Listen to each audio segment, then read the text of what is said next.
good afternoon students, and now we comes on a 16th lecture of LDE, and our part of topic is that is a Legendre's linear differential equation, and we continue with the problems of that topic.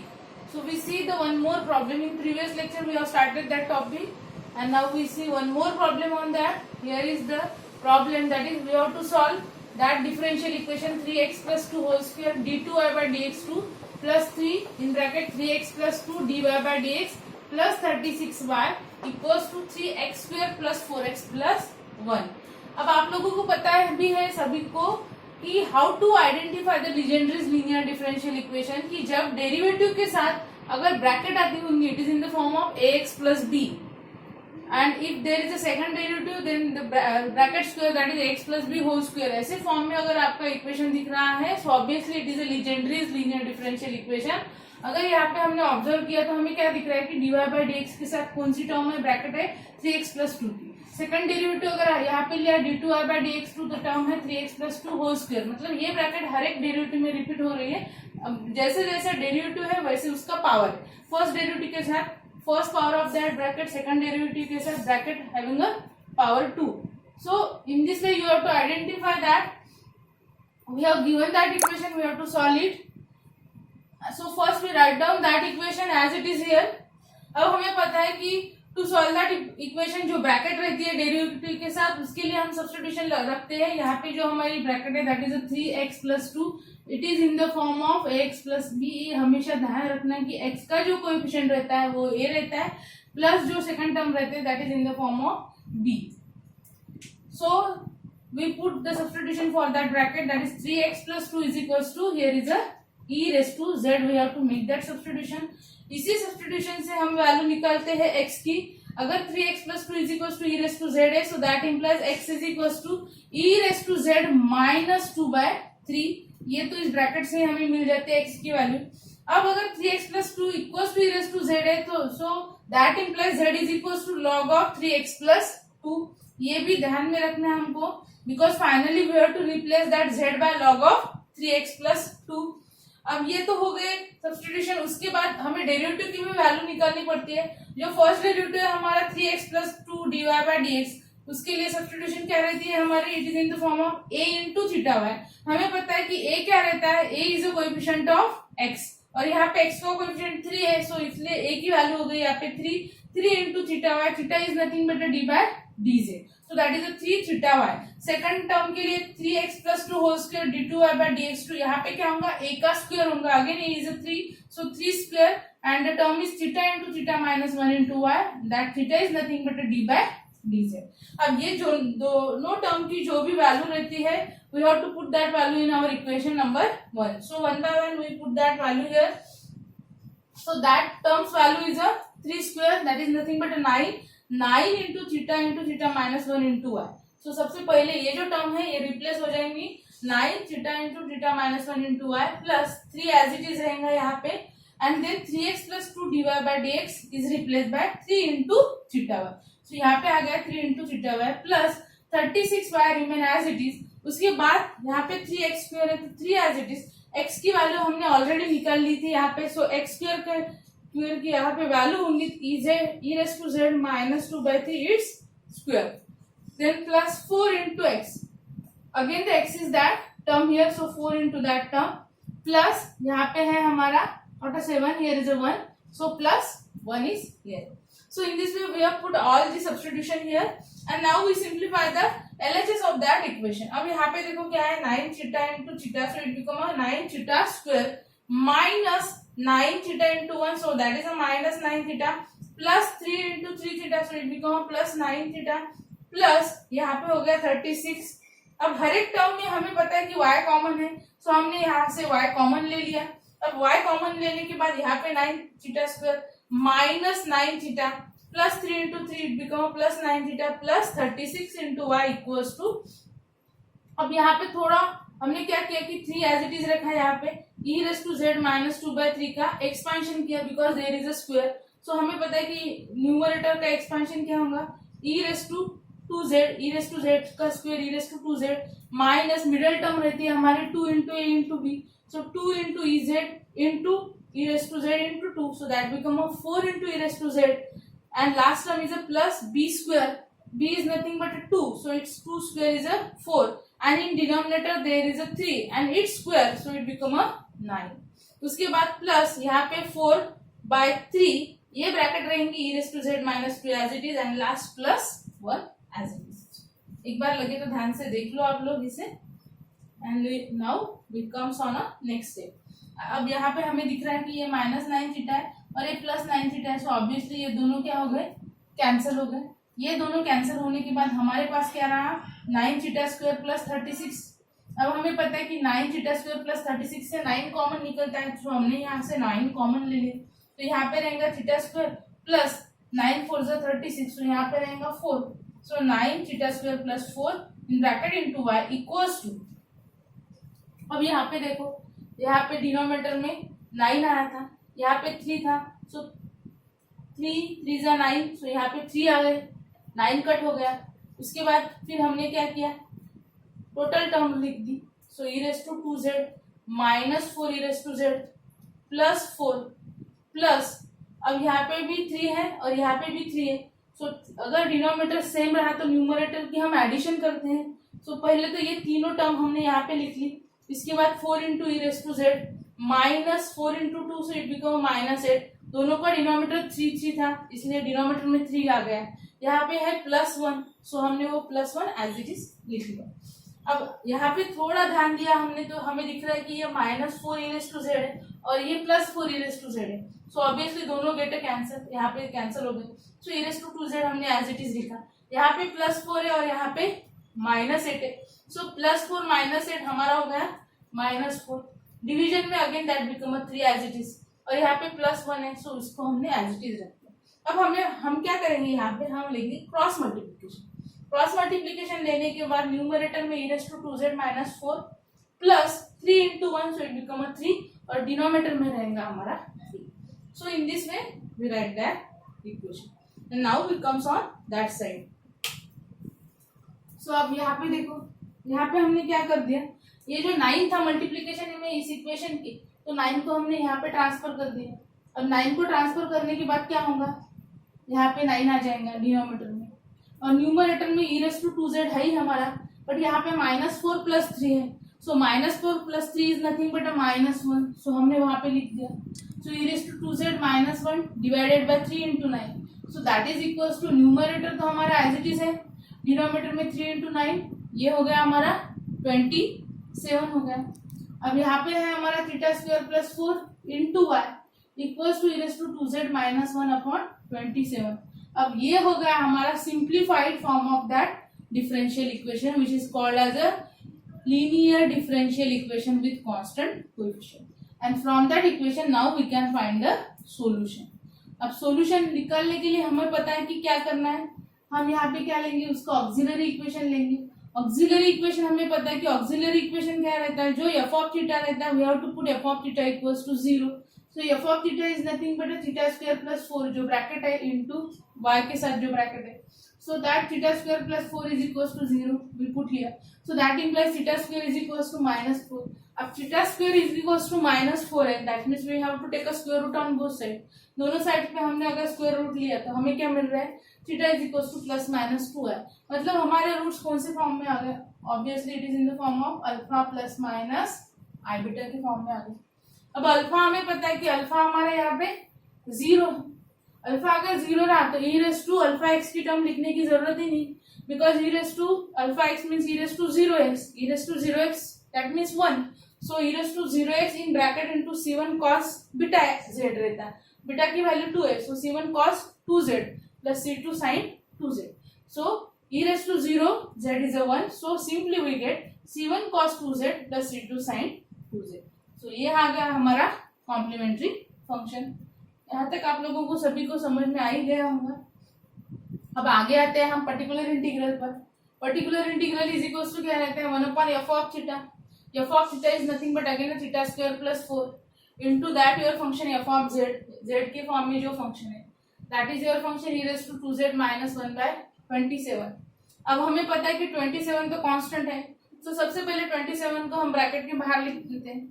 Bracket के बाहर लिखने के बाद फिर क्या करेंगे, 1/θ² plus 4 with first term that is e raised to 2z minus again 1/θ² plus 4 with a second term. अब हमें पता है कि 1 तो फंक्शन के फॉर्म में नहीं है, but how we can express that 1, we can express that 1 as e raised to 0z। हम उसे एक्सपोनेंशियल फंक्शन के फॉर्म में लिख सकते हैं z के, क्योंकि यहाँ पे हमें पता है कि e raised to 0z is nothing but 1, तो हमने वहां पे ऐसे एक्सप्रेस कर दिया, क्योंकि हमें पता है कि एक्सपोनेंशियल फंक्शन ही यहाँ पे ऑपरेट करना है हमें। So easily we can convert that 1 in terms of exponential function. So यहाँ पे हमने टर्म सेपरेट कर दी, 1/f(θ) into that function e raised to 2z minus 1/f(θ) with second function e raised to 0z। सो हम क्या करते हैं, जब exponential function रहता है पर्टिकुलर केस में, तो यहाँ पे थीटा किससे रिप्लेस होता है, e raised to az के फॉर्म में हमारा फंक्शन है, so theta is replaced bye a। तो यहाँ पे a की वैल्यू 2 है, सो यहाँ पे 2 स्क्वायर हो जाएगा, theta square that is a 2 square, 2 square is nothing but a 4। So यहाँ पे आ गया हमारा 4, ये plus 4 e raised to 2z minus 1/, यहाँ पे a की वैल्यू 0 है, सो थीटा 0 से रिप्लेस हो जाएगा, सो 0 प्लस 4 यहाँ पे आ गया, यहाँ पे e raised to 0z। अब उसके बाद क्या हुआ, यहाँ पे 1/4 प्लस 4 ये हो गया हमारा 8, सो 1/8 e raised to 2z minus यहाँ पे 0 प्लस 4 4, सो 1/-1/4 और e raised to 0z is nothing but 1, so there is no need to write down that, so simply we have written here -1/4। अब ये आ गया हमारा पर्टिकुलर इंटीग्रल, कॉम्प्लीमेंट्री फंक्शन हमने already यहाँ पे लिखा था। अब फाइनली हम क्या करेंगे, हमें लिखना है कंप्लीट सॉल्यूशन। तो यहाँ पे लगे तो एक स्टेप मैं बढ़ा देती हूँ आप लोगों के लिए, यहाँ पे आ जाएगा, हमें पता है लगे तो नीचे भी डायरेक्ट लिख लिया तो चलेगा। यहाँ पे क्या होगा, ये हमारा पर्टिकुलर इंटीग्रल है, particular integral is equal to 1/27, यहाँ पे आ गया हमारा 1/8।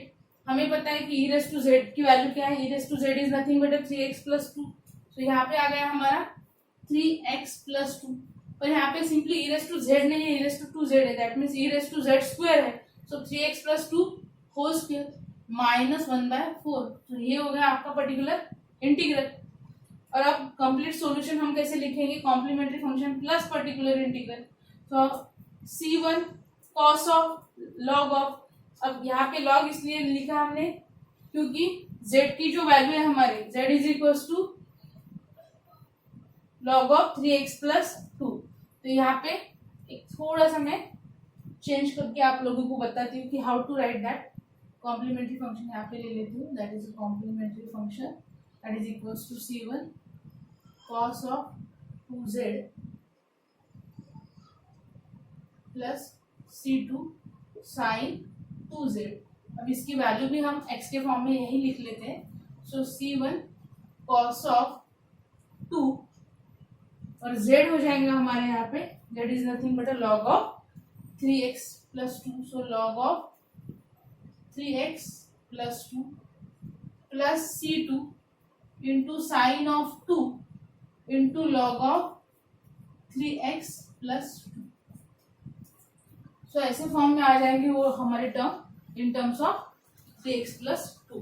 सो यहाँ पे cos, यहाँ पे 2 है, cos 2z है, तो यहाँ पे cos 2 और z की value log of 3x plus 2, c2 into sine of, यहाँ पे भी साइन 2z है, सो यहाँ पे sine 2 into log of that bracket 3x plus 2 plus, अब यहाँ पे हमने क्या कर दिया, दोनों डिनोमिनेटर से, दोनों टर्म से डिनोमिनेटर हमने 4 निकाला कॉमन, सो 4 इंटू 27 ये हो गया 1/108। अब यहाँ से 4 निकालने के बाद यहाँ पे 1/4 रहेगा, सो 1/4।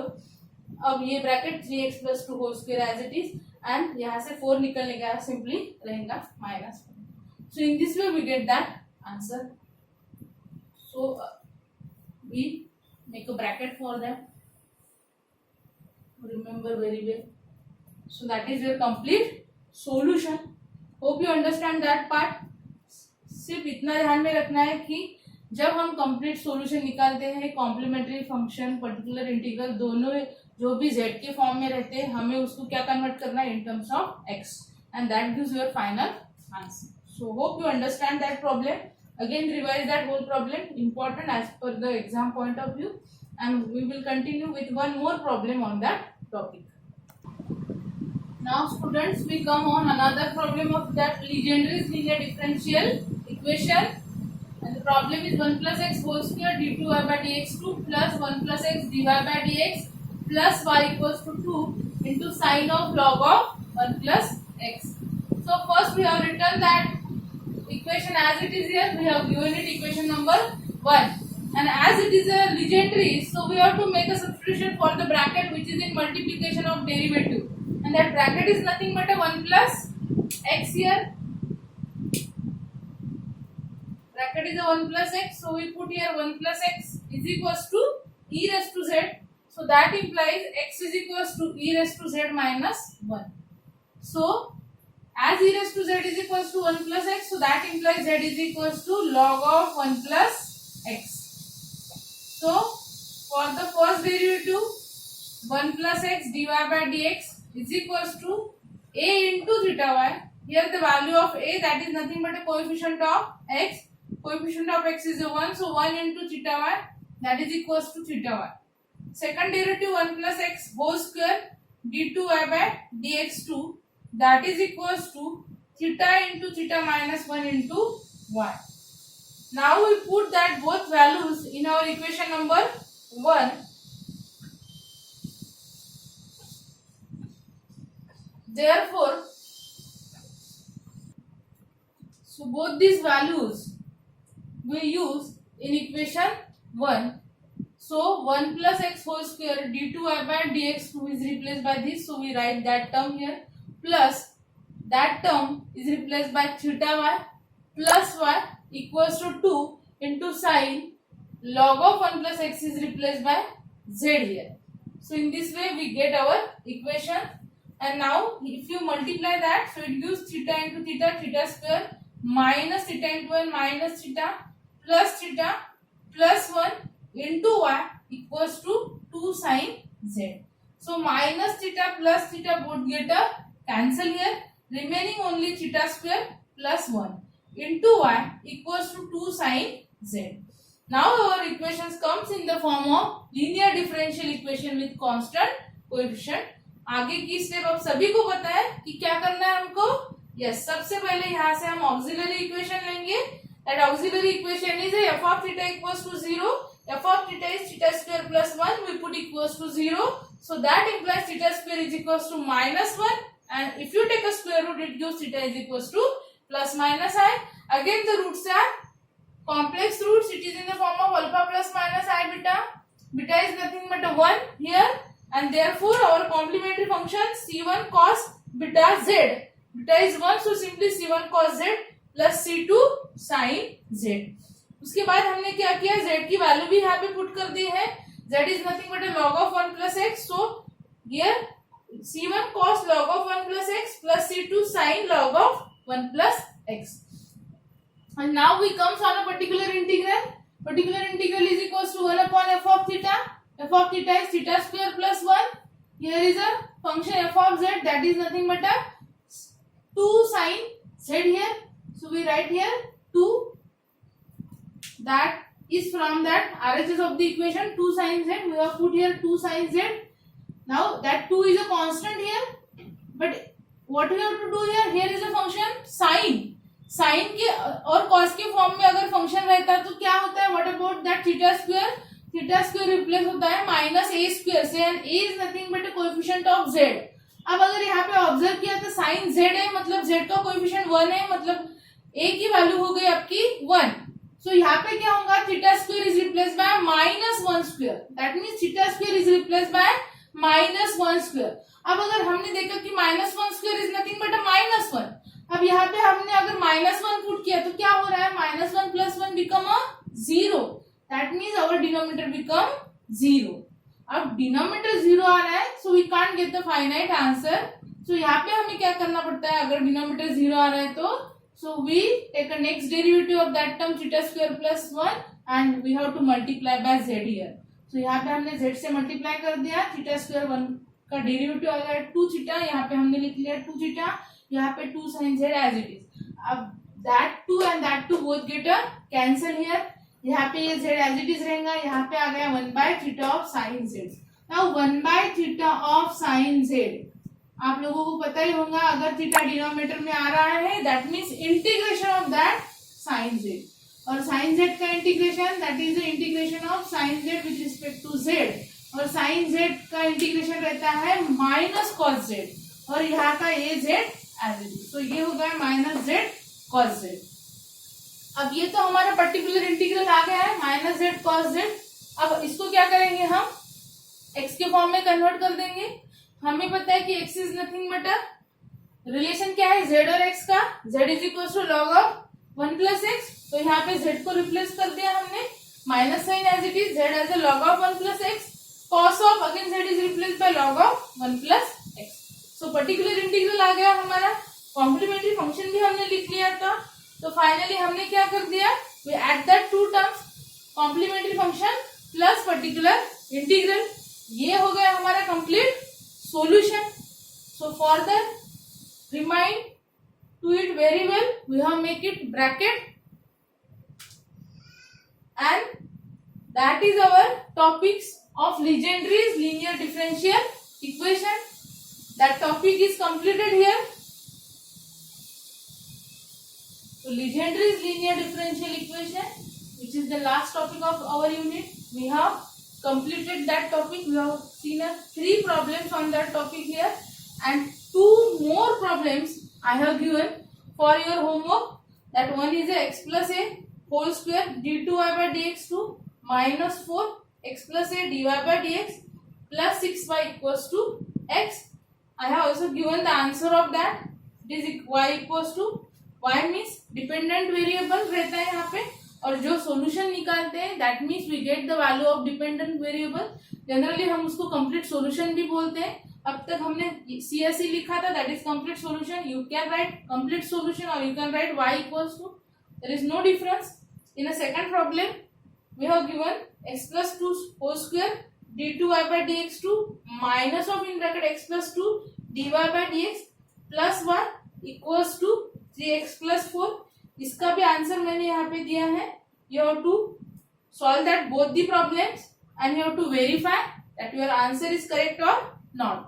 तो यहाँ पे तो लीजेंड्रीज लीनियर डिफरेंशियल इक्वेशन कंप्लीट हो गया हमारा. ये हमारा सबसे लास्ट टॉपिक का था इस यूनिट का. यूनिट कौन सा था? That is a linear differential equation. अब तक कितने कितने हमने टाइप्स देखे हैं, थोड़ा रिवाइज कर देते हैं हम. पर्टिकुलर इंटीग्रल की कौन से केस थी? सबसे पहली केस थी when F of x is equals to E raise to X. Second case थी when F of x is equals to sine of X और cos of X. Third case थी when F of x is equals to x raise to M. उसके बाद हमने mix cases भी देखे, जैसे F of x is equals to E raise to X into V. उसके बाद F of x is equals to x raise to m cos of x, f of x is equals to x raise to m sine of x. उसके बाद हमने general method देखे, problems on general methods. Then we have seen the problems on VOP, that is nothing but a variation of parameter. And then after that we have seen the Cauchy's linear differential equation. And then we have last, that is a Legendre's linear differential equation. So what is the total weightage of that units? It is for a 13 marks or 14 marks. Generally क्या रहता है? There are 2 sections in your whole paper. That is a section A and section B. Section A में पहले 3 unit आते हैं और section में B में लास्ट के 3 यूनिट्स आते हैं. अब जो वेटेज डिवाइड होता है यूनिट्स को वो रहता है 13, 13, 14. Again for the section B 13, 13, 14 ऐसे फॉर्म में रहता है. अब जो यूनिट ज्यादा उसमें टॉपिक्स होंगे so it is for a more marks. So possibility रहती है कि linear differential equation should be for a 14 marks. So 14 marks के लिए आपको ये आ सकता है. So you have to revise all the problems that I have given in that unit. You have to solve it, you have to write down in your notebook. I have already given the notes to you, so you prepare that notes, you write down that notes in your notebook for your practice. It is very good. तो यहाँ पे हम हमारा unit अब complete करते हैं. आगे का जो हमारा यूनिट है that is a unit 2 Laplace transform, और ये सेकंड यूनिट हम नेक्स्ट लेक्चर में स्टार्ट करेंगे. सो यहाँ पे आप कंप्लीट करते हैं. Thank you very much.